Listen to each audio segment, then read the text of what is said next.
Okay, so I'm thrilled to be here. My name is Marcel. I kind of represent FEDEA here today. As Matteo showed, we need to improve our outreach to the most difficult need, right? The inactive need.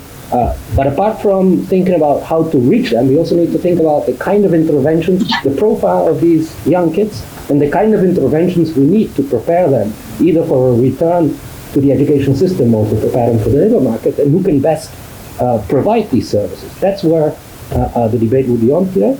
I have four excellent panelists from different backgrounds. Online with us is Namita Datta of the World Bank, Julie Watson is in the middle here from, thank you, Duo for a Job. At the extreme other side is Olaf Kersen from the Estonian Unemployment Insurance Fund, and next to me is Ana Lima de das Neves from the Institute for Employment and Vocational Training in Portugal. So I come from a country that is probably a textbook example of a dysfunctional youth labor market, but I try not to make any observations myself, Spain. I leave it to the audience. I'm here to learn. And given that Namita is following us online, I think the best strategy is to start with you. You're heading a huge partnership program at the World Bank. What are the lessons that we can learn from your program, which is essentially focusing on developing countries? Are there lessons to be learned that my panelists here should take home? So welcome. Thank you. Thank you so much. I hope you can hear me. And we hear you perfectly well. Okay, great. I'm so delighted to be here. And I'm sorry I couldn't be there with you in person, although I did really want to do that. I had actually committed to be there in person. It's another thing to be there in person, actually. So just following on that conversation, maybe I'll share my slides because I just had, could you allow me to share my slides? It says host has disabled screen sharing. Would it be possible to share my slides? I just have a few graphs quickly to show. Yeah, we'll try. Okay. It's saying that the host has disabled me from sharing my screen. Maybe you can start sharing the messages because we have 45 minutes and it's best to have short interventions. Can you? You should be allowed now. Yeah. Okay. Thank you. Thank you so much. So just quickly, my name is Namita Datta, and I head a global program based at the World Bank. It has a big network, as you already said, private sector, young people themselves, also NGOs, and we have two pillars in terms of our focus. So just switching to outreach, which is the question of discussion today. So when I saw this question, I said, for us, when we talk about youth employment in the developing countries, looking at just needs is only giving us one particular indicator of the problem. So if you look at this data, if you look at three indicators of the youth employment problem, you look at youth employment rates, you look at youth need rates, and then, which is in orange, and then you look at young people who are actually working, but they are in what is called working poverty, which means their income is less than $1.99. So they are barely surviving. Because the problem in the developing world is that you cannot afford, actually in a lot of cases, you cannot afford not to work. So you're working, but you're still very, very poor. So just compare the countries you're working in, which is in ECA, and compare it with Africa. In Africa, it's really not the youth employment or need that is as important, but really just that people are in working poverty. But look at MENA. We did a deep dive in the Middle East region, and we found that there is the problem of idle youth need. We've already lost potential in terms of learning and income generating activity, but even those who actually they're discouraged, they're not finding work. Most of them, if they want to find work, they cannot find work. And then those who find work is usually clustered in the informal sector, which is low productive. You see 77%. This is just actually share of employment is informal. So look at Morocco, 77% is informal. So coming to the topic of discussion today, just keeping that context in mind, that for us in the developing world, we've got to look at not just needs, but also people who are unemployed, but more importantly, people who are employed, but actually in very, very low quality jobs. So when you think about outreach, you've got to think about who are really these people who are falling outside the labor market. So three big categories for us, because you've got to design your outreach activity keeping in mind the particular barriers that subgroup of needs or unemployed or people who are discouraged, that subgroup. So for example, three categories that usually are very high proportions of people who are needs are people with disabilities. And so you've got to think about your outreach to reach that segment of people, women, and you already talked about that in the introduction, and rural youth who are usually working poor but concentrated frequently in the agriculture sector. And some of our work, and I know that you want me to be brief, so we found that in terms of outreach, some of the lessons, this is just a piece from one of our reports where we say that when you think about outreach to needs who are like particularly women, involving the community and particularly parents in certain countries where there are social norms that prevent women from participating in the labor market, that has been actually shown to be effective, and particularly showing women that there is an opportunity for them even in non-traditional occupations, which are usually better paying.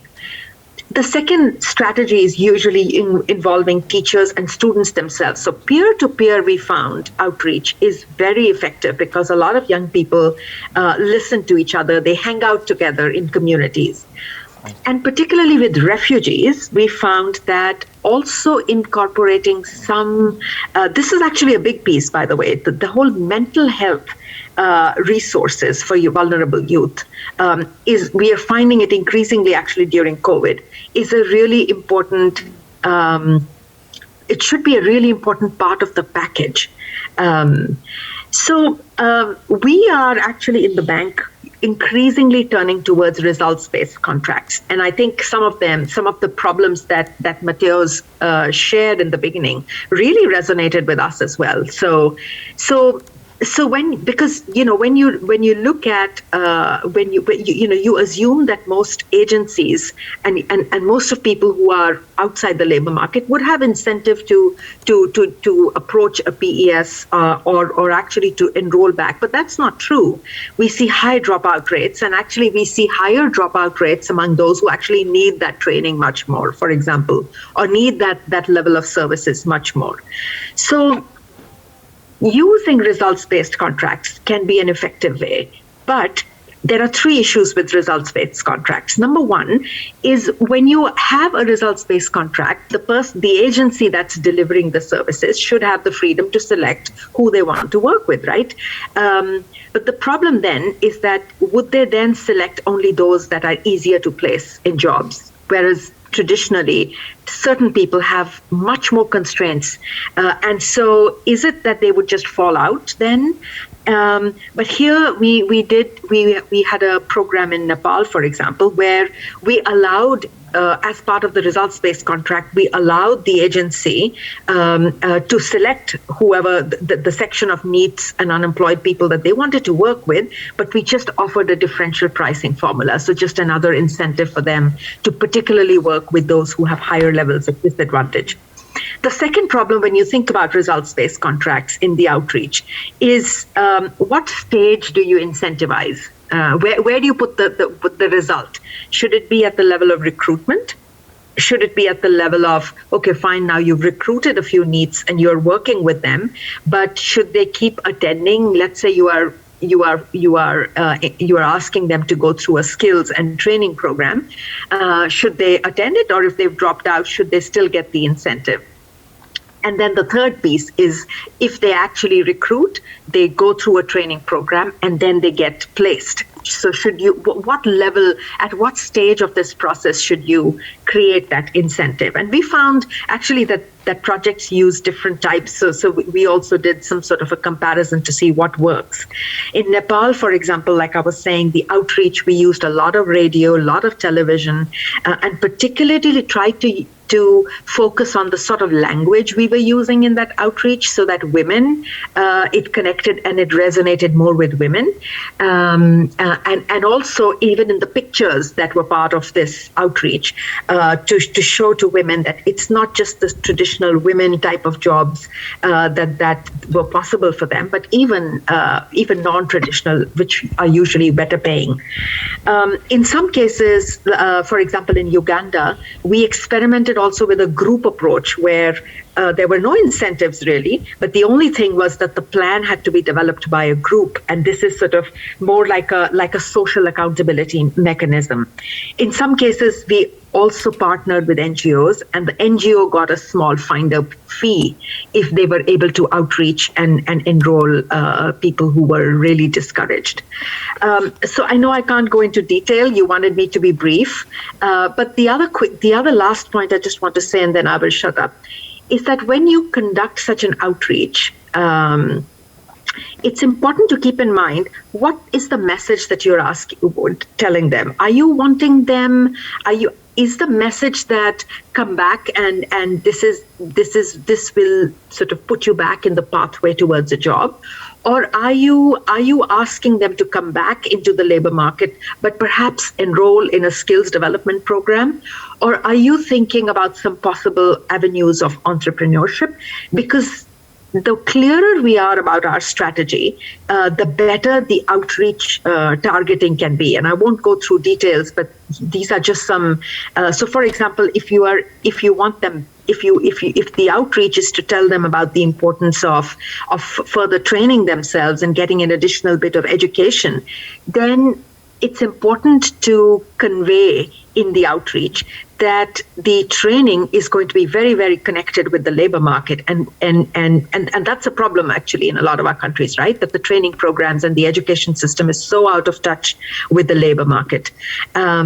Also, I mean, if you are supporting them and incentivizing them perhaps to start their own business towards entrepreneurship, then it's important to design your outreach in a way that also tells them that they will probably, if they are included, they will get access to new types of network, maybe new types of financing, etc. So, I mean, I think when all of this is to say that I really liked some of the messages that Matheus, was sharing, that information is usually not the only barrier, but thinking clearly about not just how to convey that information, but also thinking clearly about incentives for the needs to come back and not be discouraged and not remain idle. I think thinking about those incentives, both for the needs themselves, but also the training organizations and the PES institutions, what are their incentives, I think is a really important piece to figure out. I'll keep quiet. I have some ideas on partnership, but maybe we'll come back to that later. Thank you very much, Namita.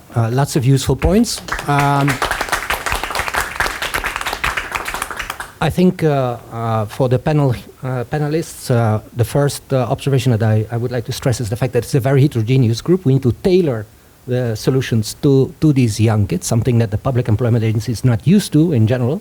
The kind of interventions we need is also not part of the regular toolkit of Public Employment Agency, but when we do partnerships, we need to think about how to frame those partnerships. And so we have excellent panelists today, 2 persons representing Public Employment Agencies, 1 person from the third sector. Let me start with Anna. Anna is representing, is the responsible for the youth guarantee in Portugal.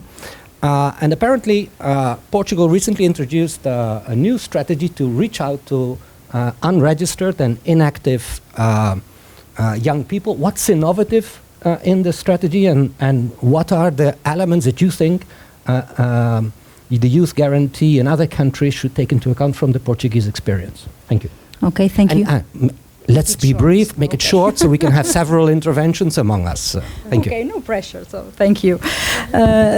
Hello, good afternoon to you all, and thank you very much for the invitation to be here and to share our experience, and mainly to learn from our colleagues that share the same challenges that we do.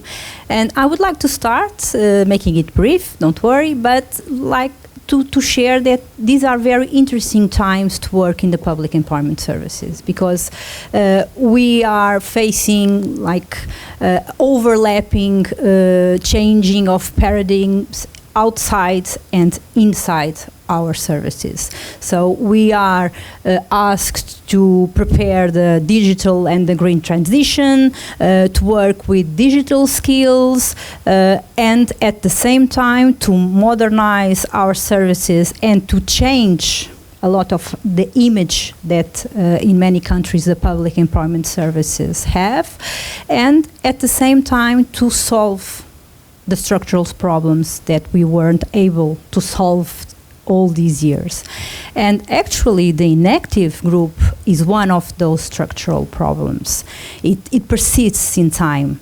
And so what we in the youth warranty really felt that it was necessary, after providing, you know, large band measures for the unemployed and for the temporary needs after the previous economical crisis, was to design a specific national strategy focused on the inactive group. And so we worked with ILO, which really helped us, because we work also with the profiles, the 7 main profiles of NEET groups that Eurofound also were working at the time.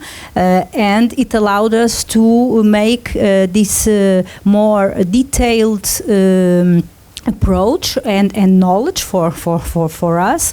Who were these groups? Because now it's a common idea. Well, it's a very heterogeneous group, and we have to have very tailored initiatives and measures designed specifically for each one of these groups. And so we really need to know them and where they are, because we really had this information that in some regions we have some groups, and in other regions we have others profiles that are more prominent in that region. And so we designed that national strategy, and what came really innovative, as answering to your question, was mainly 2 ideas.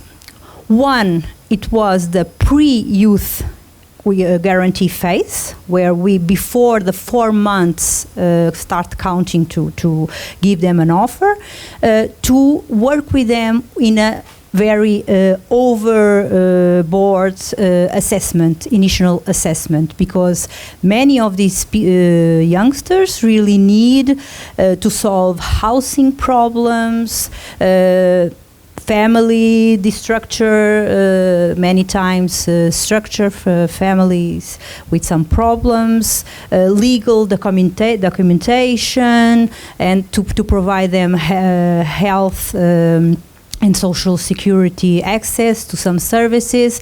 And so we have this pre-phase that really allow us to work, to have more time to know their problems, and to really make a better profiling in order to have a better matching of expectations. And because if we go very far, I know we have to make up with the statistics, we have 4 months to do it, and our staff also has their evaluation.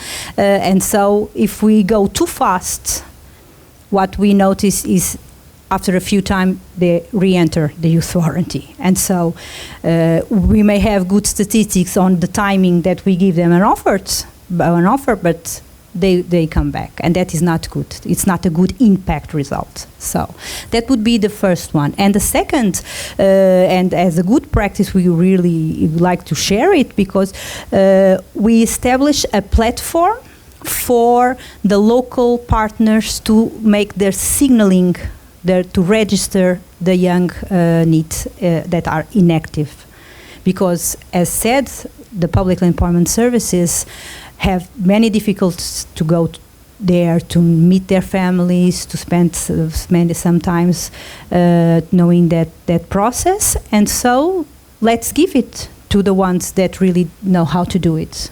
And so we established a lot of partnerships, and Portugal, for example, has over 1,500 partners in this network, and they are the ones that register the inactive ones that don't usually show up in our doors, and they provide also this initial assessment. They work very closely with us, and with the approval of the young NEET or their families, they register them in that platform, and then the process comes to us, to the youth warranty, to work in the second phase of the process. So it was a really good experience, and it has been working.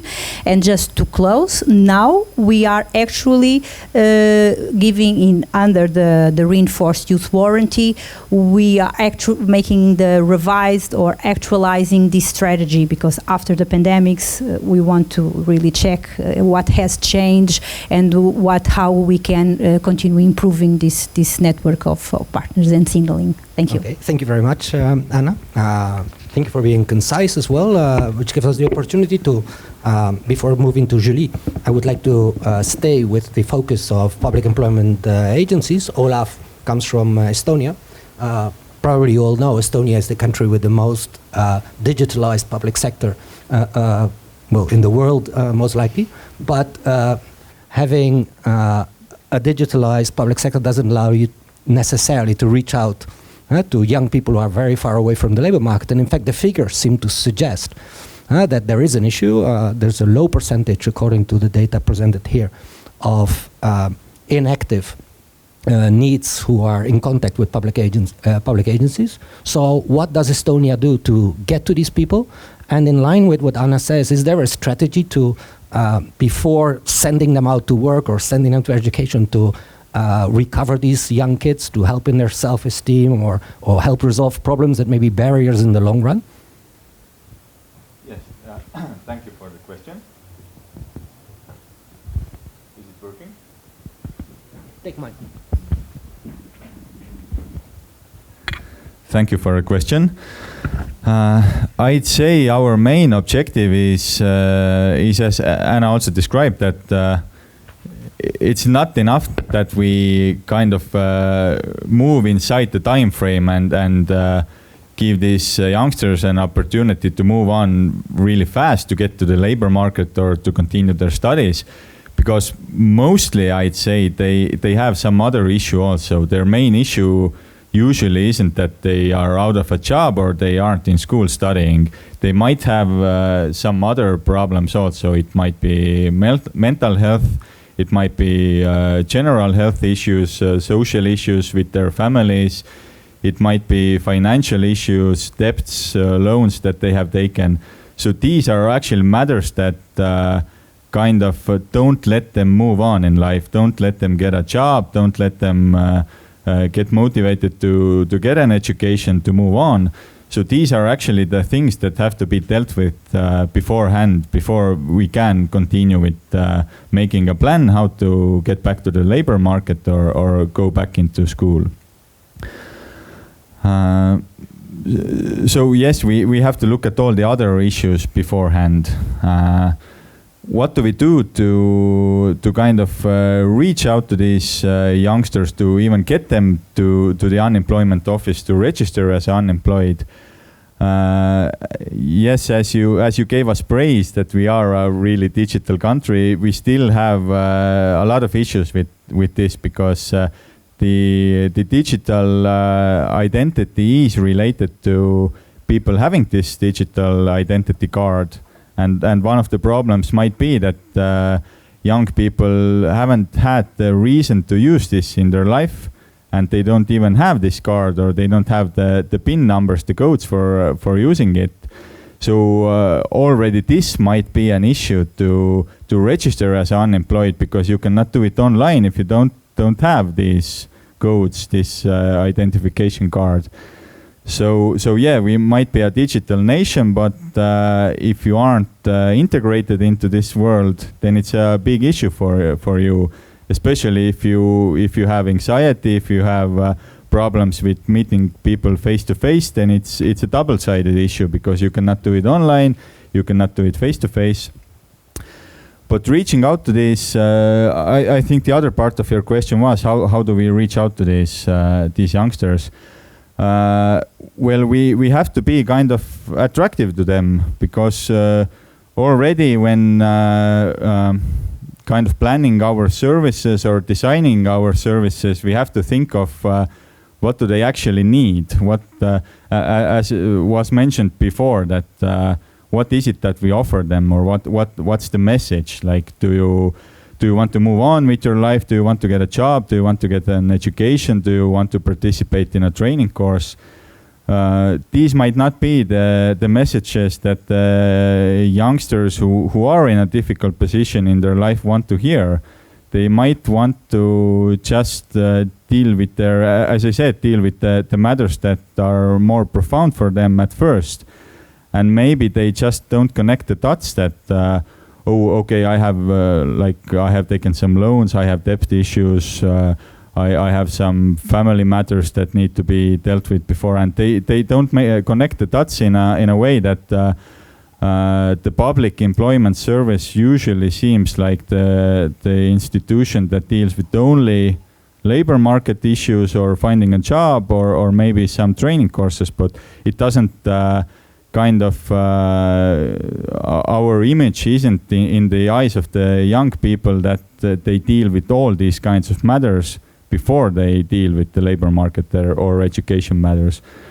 So of course we have different ways of connecting with young people, but I'd say we have to do a lot more to get to them with the right messages and to make ourselves more attractive, because I would generalize that most of the public employment services in Europe might seem a bit very official, or there seems to be a lot of bureaucracy in the eyes of the upcoming generations. Thank you very much. Have a mic issue today. Thank you. So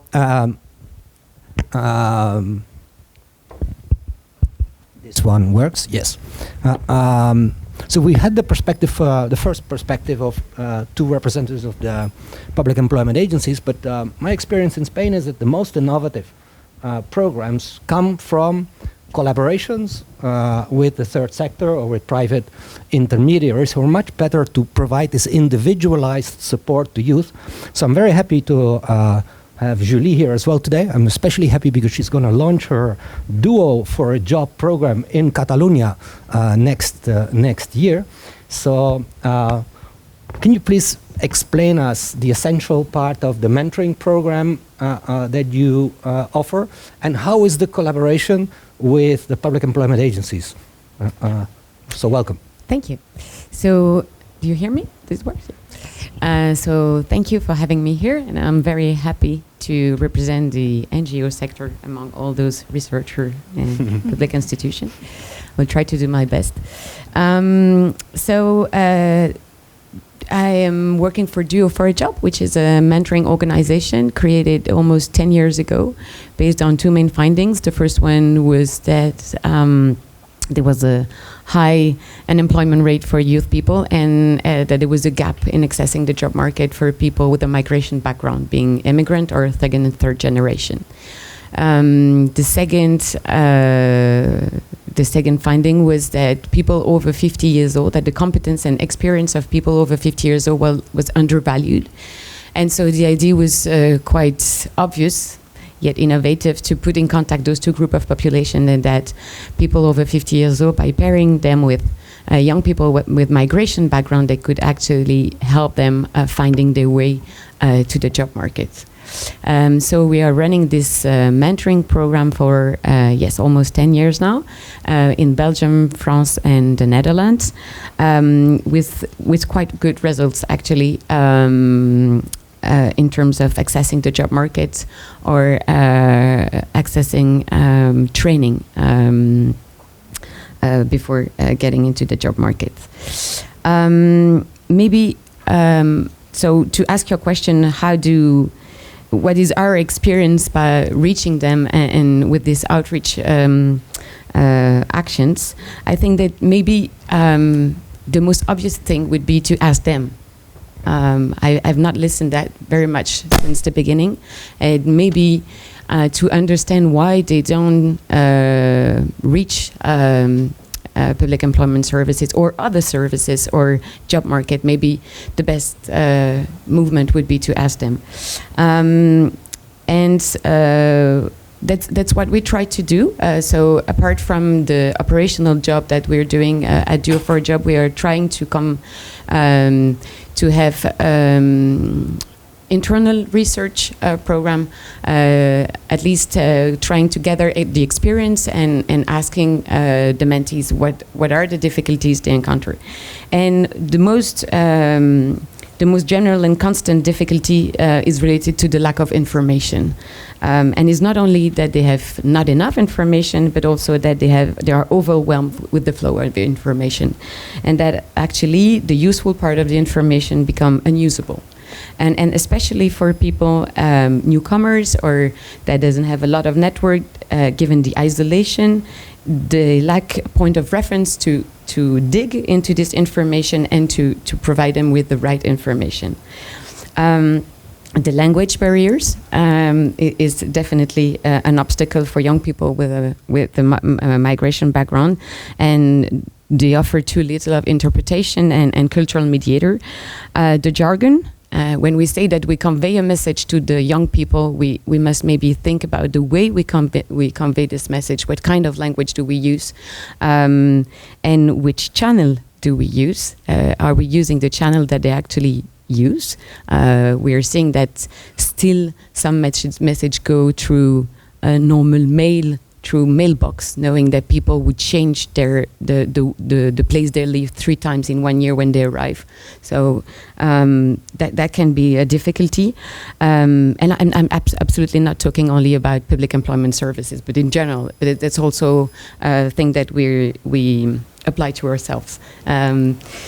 The fact that there is definitely for somebody from outside a complexity of the structure and procedure to get into the services, the multiplicity of actors, the fact that they are very specialized, and even if they don't find, they get to an actor but they don't find the right actor, the capacity of referral between the services is not always sufficient to make sure that if the person don't arrive to the right services, you can actually make sure that the quality of reception and the problems of registration, appointment procedure, all that can lead indeed to some discouragement and time passing. We talked about digital. And I'm very happy that both of you talked about the digital. We see that very much in the field, and especially since COVID, that there has been a rapid digitalization of the procedure, which is good for a large group of people. But we should make sure that there is always an alternative to those digital, because a lot of people get stuck, and not only because they don't have a computer, because that would be an easy solution, then I give you a computer, but also because they don't know the language. The level of language is not enough to understand the procedure or the codes linked to the use of digital. Regarding the outreach, so we tried to reach the young people to go where they are. It means also to go get external session to other partners, to speak where they listen, social media campaigns. But I think what is important to understand is that it's a constant evolution. and that it requires a lot of means and agility because it changes very quickly and a lot. So it means that you should have the enough means to understand, to take time, as you were describing, to understand where they are, where they listen, and knowing that it changed a lot. The third point would be definitely also what you mentioned, the need to work in network. The mentor are definitely a great support in making sure that actually the mentees can get access to the services by making the link between the different services. But so we think that actually the more vulnerable the people are, the more lost they are, and so they don't know where to find information, they don't know how and to who to ask. They might ask to the wrong person the wrong question, and so there is a need to create network around and with the mentees between the different actors, because that cross-reference between NGO, public employment services, companies would actually improve the access of all to all the services, and that in that sense the mentoring is a very powerful tool in order to improve this access. And then maybe two small points, you talked both about that, but I think that when we focus on employment, we often forget the social conditions required to actually have the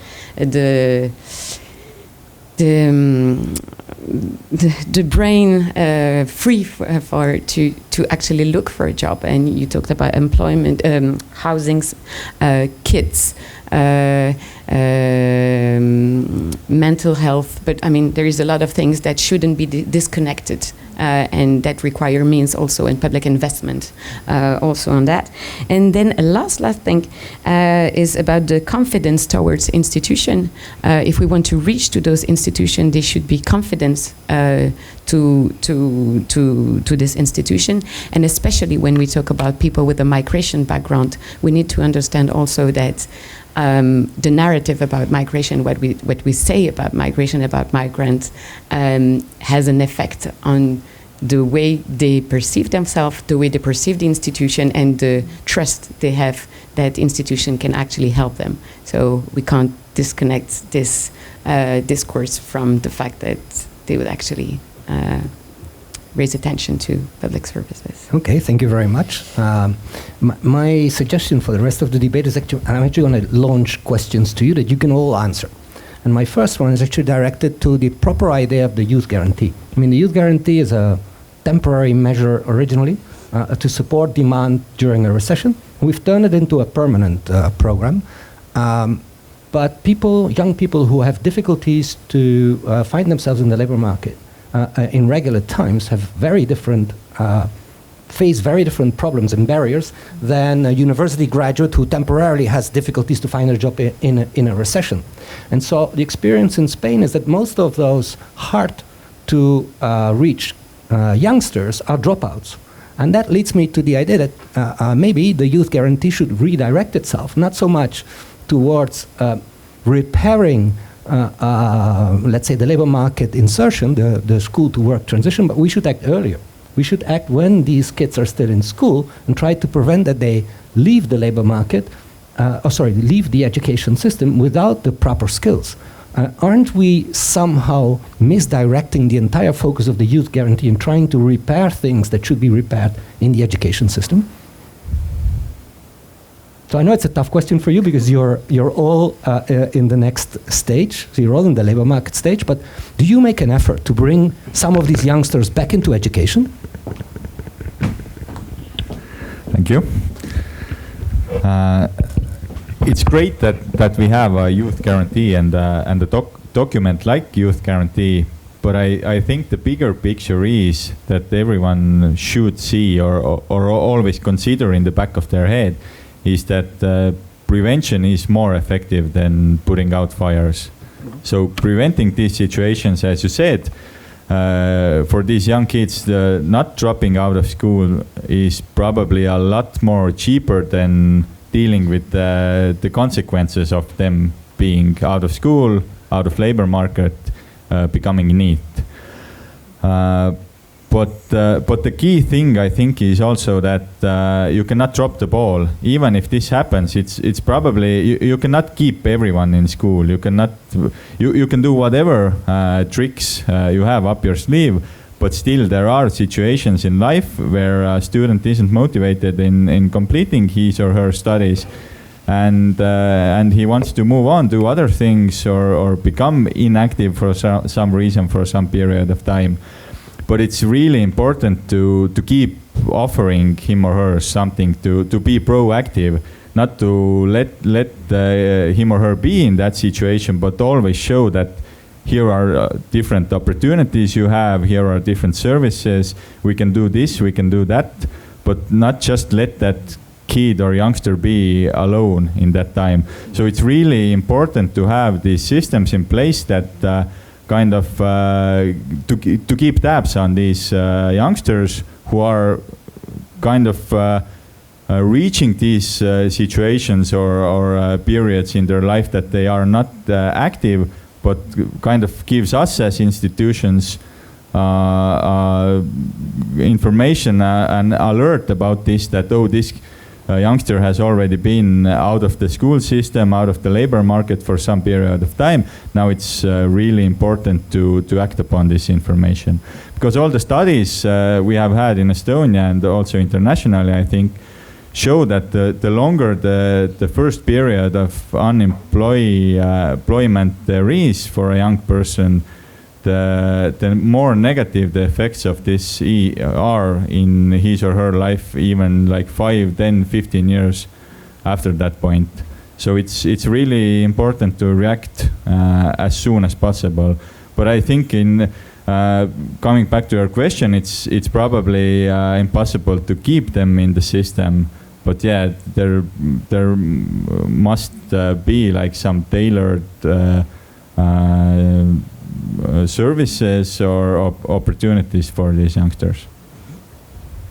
No, I just wanted to comment on what he said. I think that needs shouldn't be reduced to people who drop up school. I mean, as we said, there are a large variety of situations. It can be disability, it can be illness, it can be a child who arrived, it can be people coming from outside.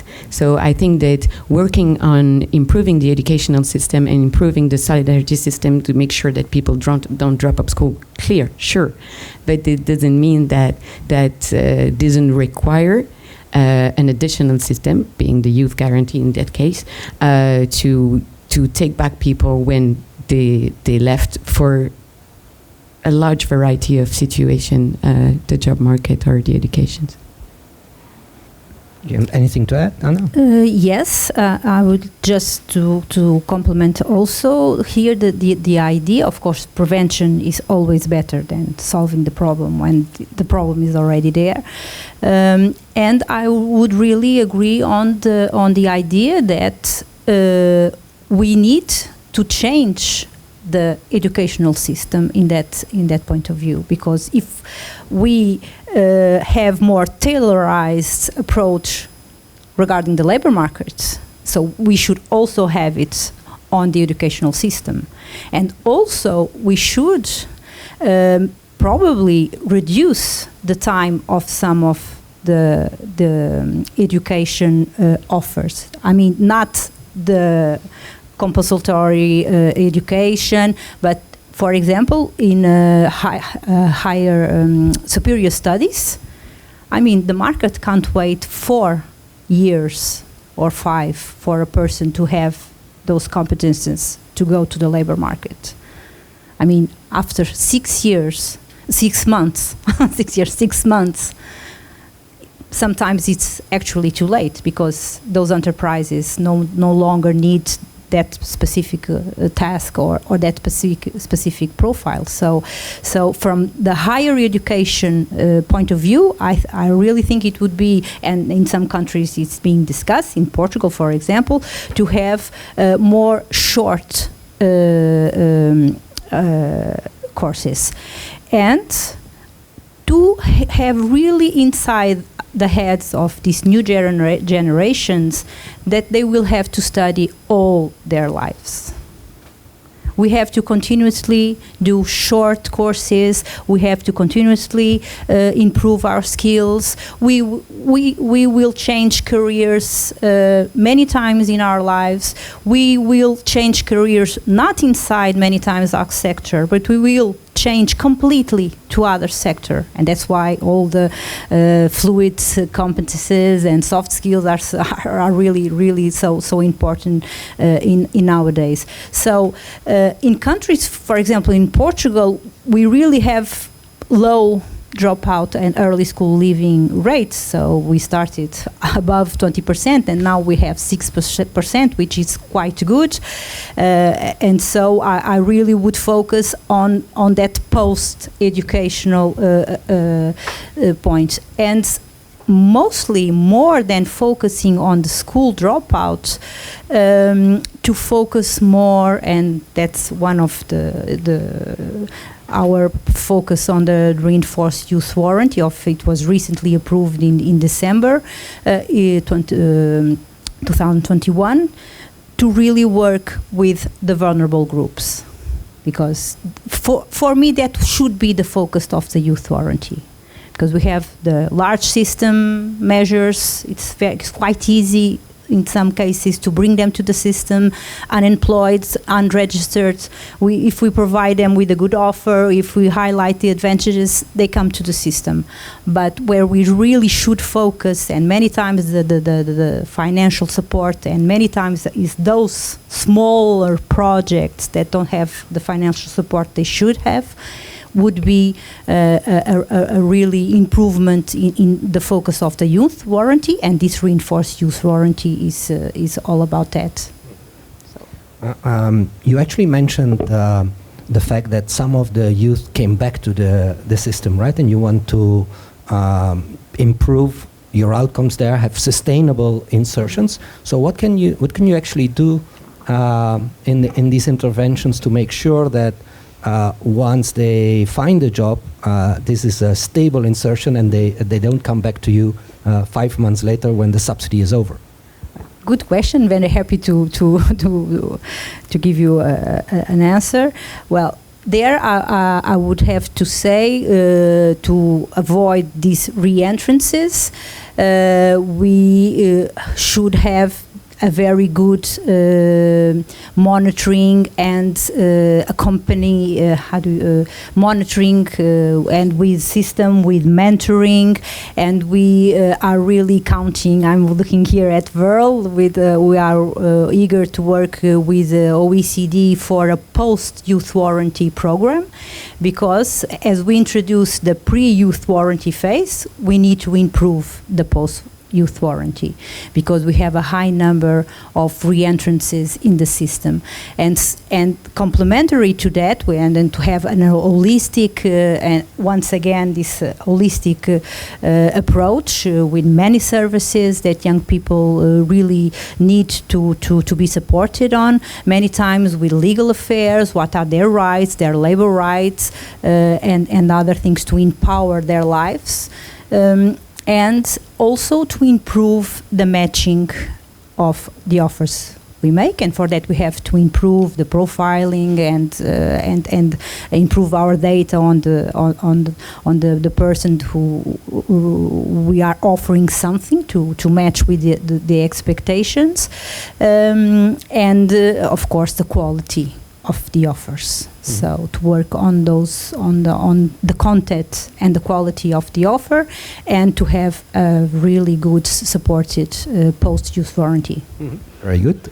You wanted to comment on this? I just want to exactly to agree on what you say, and I think that to go for a sustainable path to employment, one thing is to take time before to make a proper overview of the situation. That requires time, that requires confidence to make sure that the people can actually identify their competence, that they know they don't self-discriminate themselves and go to the shortest employment solution, which wouldn't be sustainable.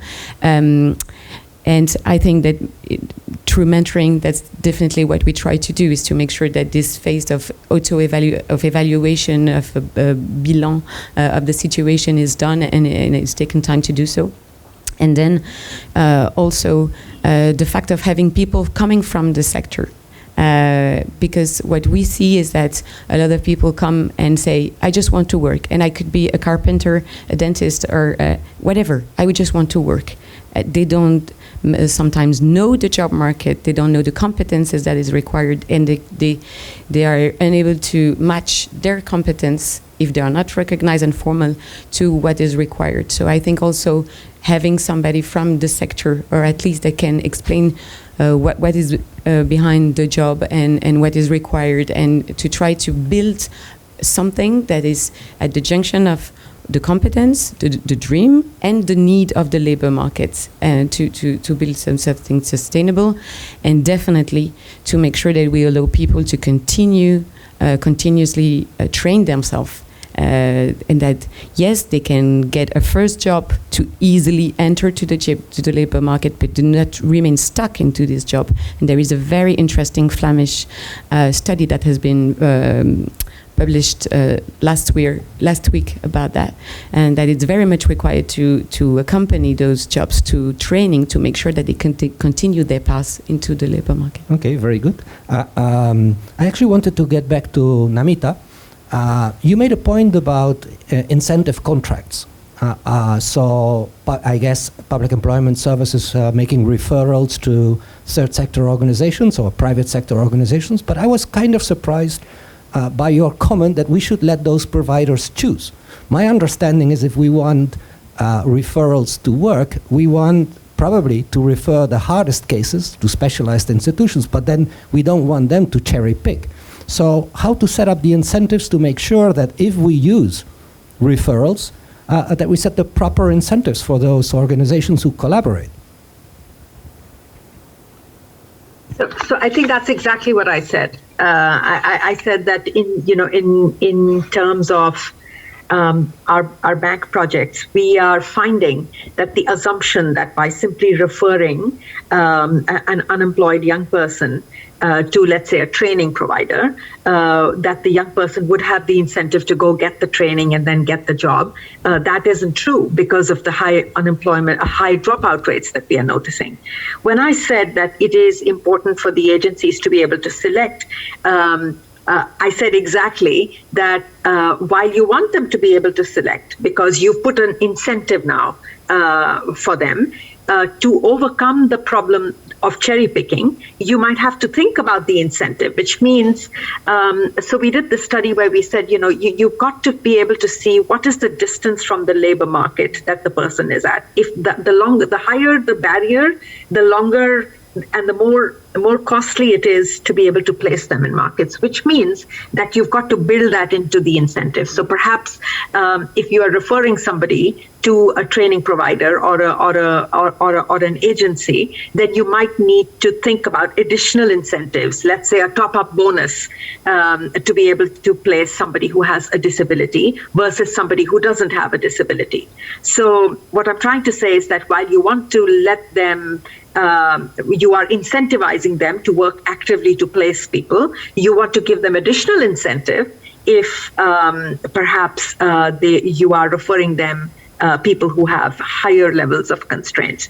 So I was just giving an example of how design of that incentive needs to be very carefully thought about.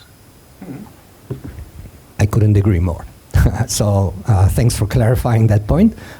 We have 4 minutes. I can give you 1 minute each for a last pinch. 1 minute. Olaf, I don't know, you didn't stop the last time. If you want. Okay.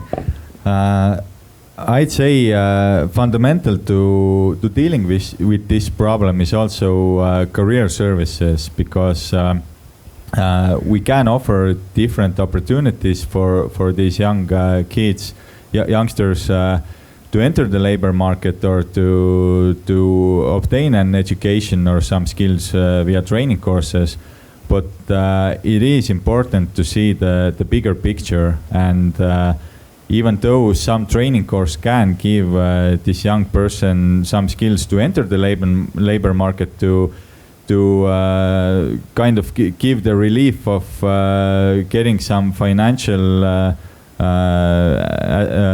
possibilities for him or her, it still doesn't resolve the bigger problem of being having the possibility of staying in the labor market and being attractive in the eyes of the employer.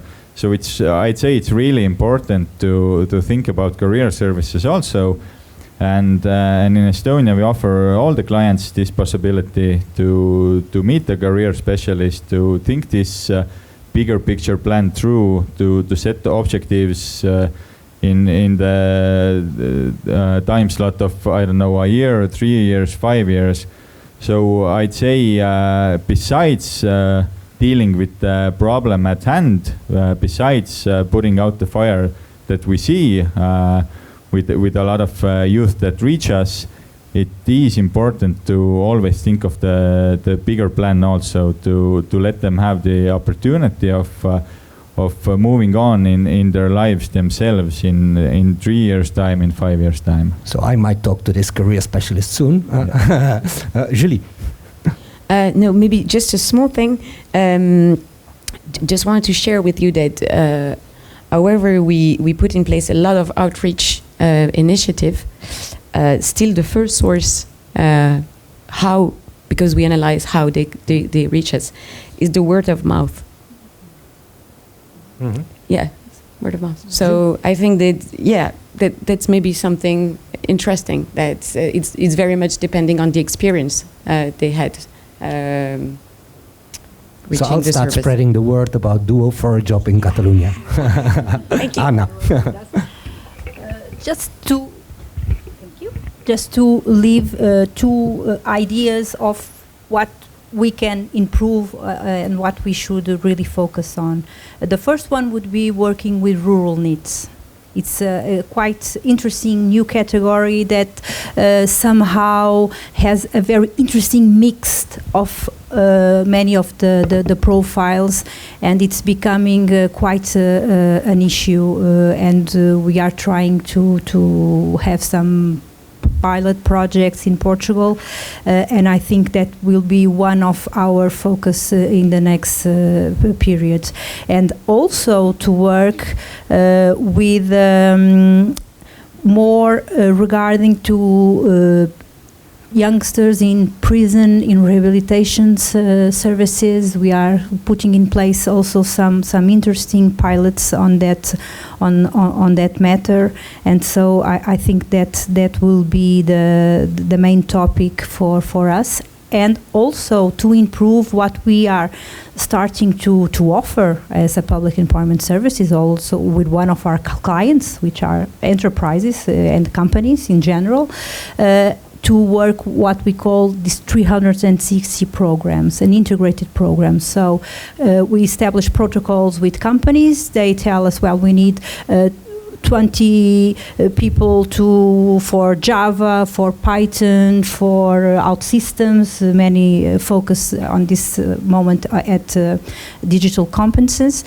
And we choose from our database and from the outreach that we do, people that are unemployed and are inactive. So we have to also to make sure that we don't choose only the ones that have the ability to find something without our help. So let's not us, do that bad work. So we really try to have this good picking of youngsters, and then in a maximum period of 6 months, we train them in partnership with the trainers from the companies in those specific skills. We, public employment services, usually give training on social skills and more working in team, conflicts, more on that. But the core competence and skills, the critical skills, are the companies that do it. And we, Public Employment Services, pay a scholarship for those youngsters to just study and really focus on that. And 6 months after, they do a professional internship and they have a contract. And it's a protocol that those companies have with us, so a 360 approach. We have to improve that also. Thank you very much. Namita, we started the session with you. We're going to close with you as well. You have 1 minute for a final message. And thanks very much for getting up so early this morning. My pleasure. So I just wanted to react to a question you asked. Why don't we catch them in the education, when they're in education? And I think there's something to what you're saying. And in the developing countries, we find that the education system is broken. It's completely not linked with what the employers want. But one of the things we are finding is the importance of teaching soft skills. And I heard Anna say that quite a bit as well. Particularly, I mean, there's a whole range of soft skills. Particularly, one of the things we are finding is the skill of emotional resilience. And it's, of course, also linked with what Olive said about mental health. Emotional resilience is the ability to bounce back from failure, bounce back from a setback. Whether you're going to be an entrepreneur tomorrow or you've got a job, and Anna said this also very nicely, that you're likely going to do multiple jobs in your future, so you'll have to quickly adapt constantly. This is the future of work. So the skill of emotional resilience, which is the ability to bounce back, and we did a big piece of work on this, and we are finding that it's a teachable skill, because usually you think it's not even teachable. But then the question is, and I'll sum up quickly, if we solve everything in our education problem, would we solve the needs problem completely? And I'm not so sure, because there are several other kinds of barriers women face, people with disabilities face. So we asked this question in the MENA region, and we find a very interesting relationship. We said, if you are higher in education, if you have higher education, is the probability that you will be a NEET less? So we find that, like in Jordan and Morocco, yes, the probability that you'll be a NEET is less if you have higher education. But in Egypt, we found it's exactly the opposite. The higher educated you are, the higher the likelihood that you'll be a NEET in some cases, because, and actually in Iraq, we found that it's the other way around. If you have only primary education or if you have tertiary education, the likelihood that you'll be a NEET is higher. So there's something going on even in terms of the mindset of young people. And I think there's a big connection. We didn't come to this point, is really the lack of jobs, the lack of good quality jobs, even if you are motivated and incentivized as a young person. But I think this is particularly true of developing countries. I'll stop there. Okay, thank you very much. I think a round of applause for our panelists of this afternoon session. Thank you very much for your participation. And if you want to know more about Spain, you'll invite me once again, right? Thank you. We can go now? Yeah. I think We stay. Sorry, yes, there's the question and answer session. I know there is a shortage of microphones, but okay, I think we have 10 minutes for questions. I'm Agota Charle, I'm co-director of the Budapest Institute, and we have a couple of questions from you and from the online audience as well. Nothing there. Okay, they stayed on their lunch break. So okay. So any questions?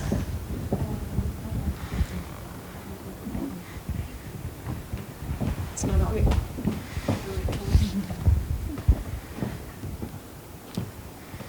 I asked Martin to ask some questions. I'm asking him now. I do have some questions. So I don't know why I need a microphone, but anyways. So I thought some of the stuff that our Portuguese colleagues are doing is very interesting and shocking.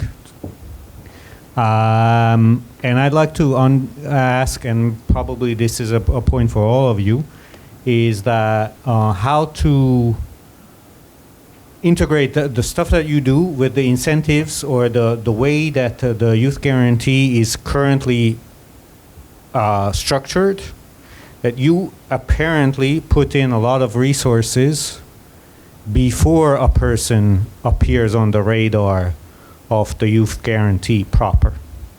And how do you coordinate those how to put in all those resources, and why is it worth it for you to put in all those resources before the kid appears on the radar of the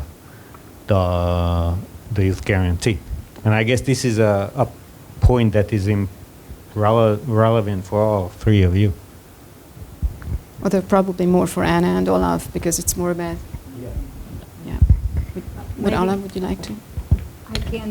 I can.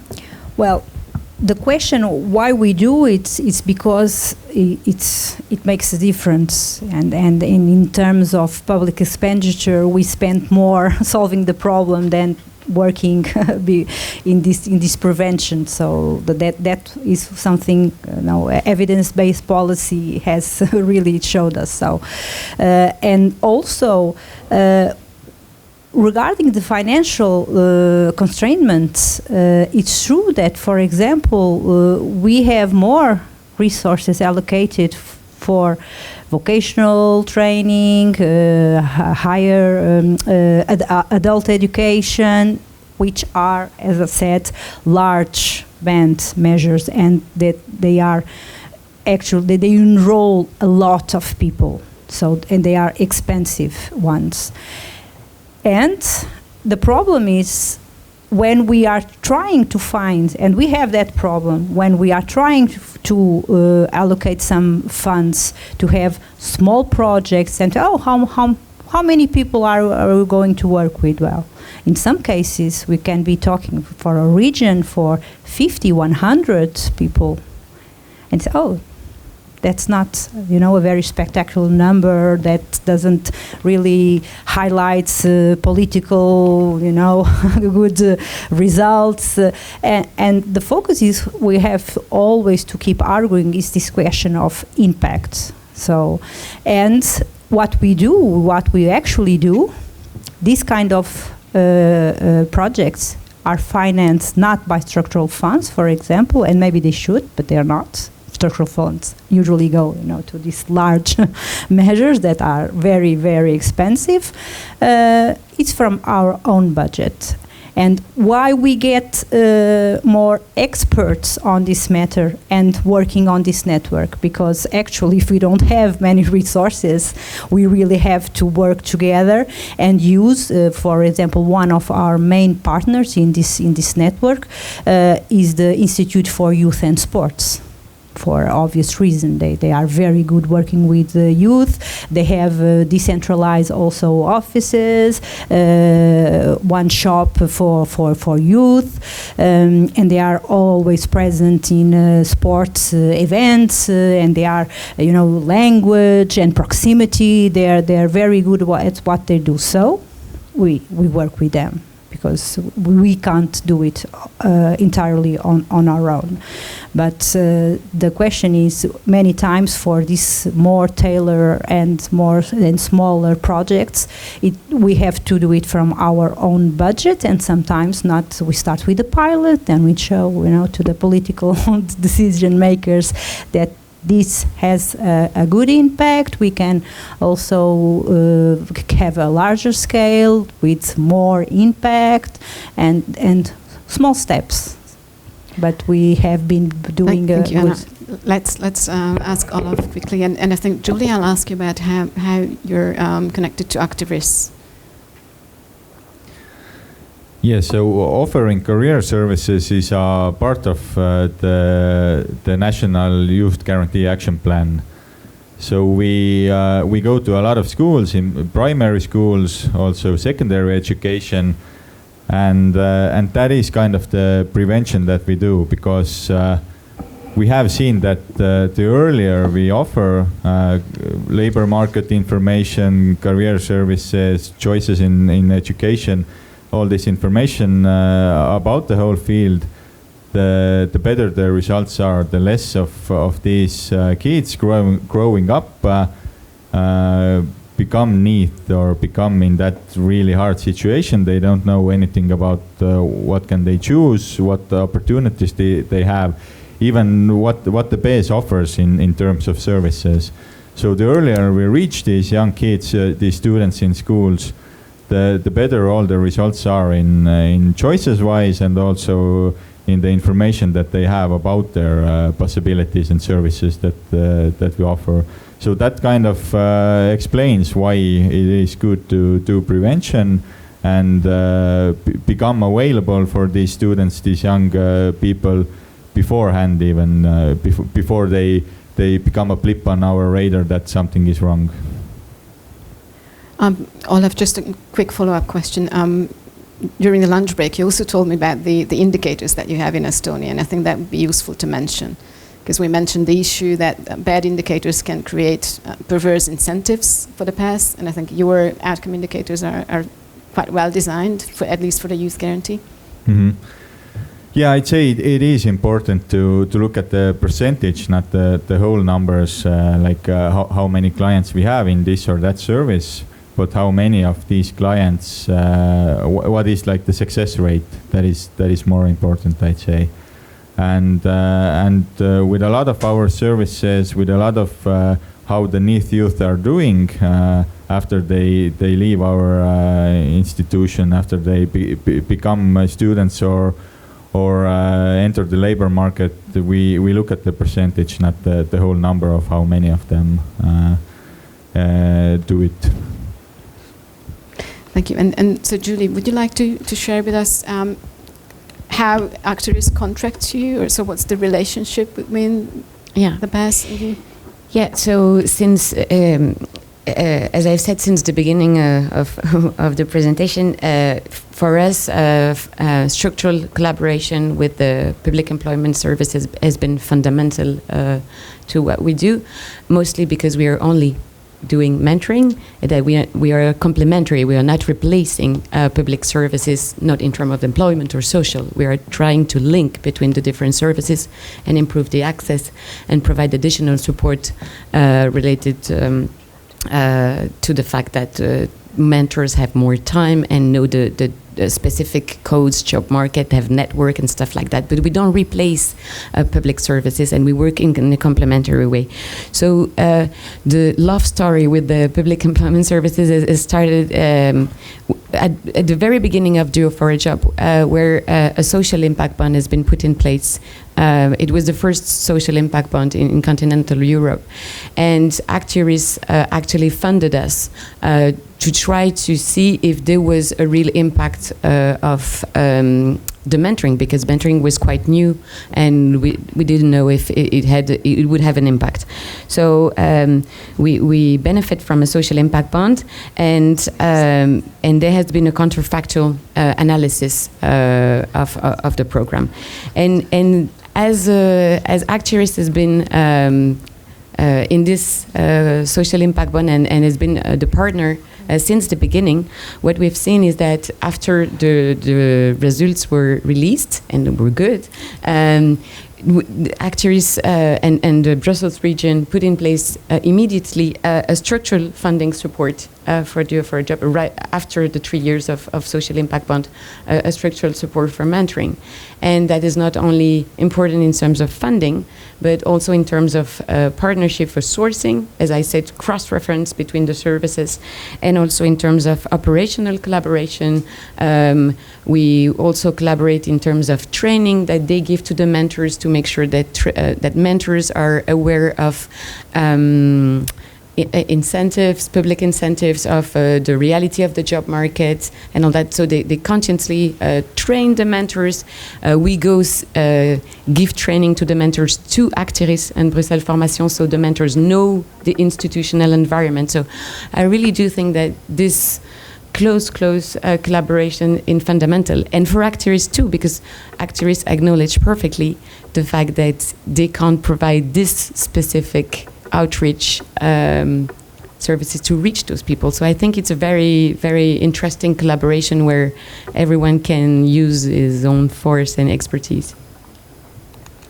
Thank you much. Thank you very much, Julia. I think it was a very nice example also of showing how having an evaluation can feed back into policy design, and that's what we wanted to hear, us researchers. So I think time is up. So thank you very much for the panel again, and for Namita online. And I think all of us are ready for coffee. Yes, thank you.